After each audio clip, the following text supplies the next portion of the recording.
So with all surgeries, there comes the surgical procedure, there comes the recovery period, and then there comes the benefit of the procedure. So the surgical procedure, as we mentioned, hour-long, 1 day stay in the hospital.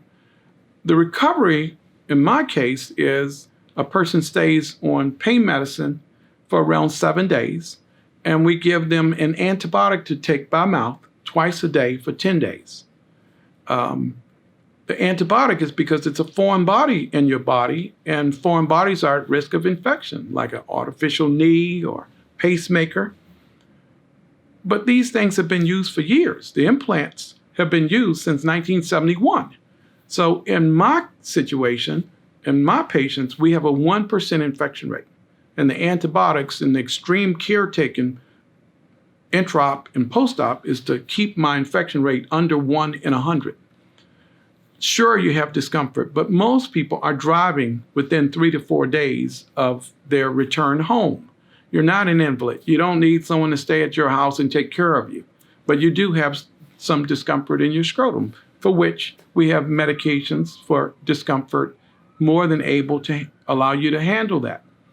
I see patients back at 1 week just to look at the wound and make sure that the pump is in a good place, make sure we don't have a hematoma or a collection of blood down in the scrotum, just to make sure everything looks the way it should. Because if we recognize a problem at 1 week, we usually can fix that problem. I see patients back at 3 weeks, and that's where I teach them how to cycle the device. And at 5 weeks, you're back in business. So that's typically the case. I mentioned one risk, that risk of infection. And that risk of infection is completely based on the operative environment and the experience of the surgeon and how many cases a surgeon does. And in my operative environment, I get the same room and generally the same team. We do enough of them, over 100 a year. I'm one of the top implanters in the country. You know, we maintain a standard. We shave, the surgeon typically himself.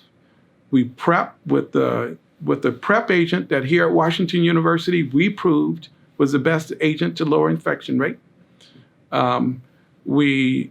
Surgeon changes his gloves several times during the operation.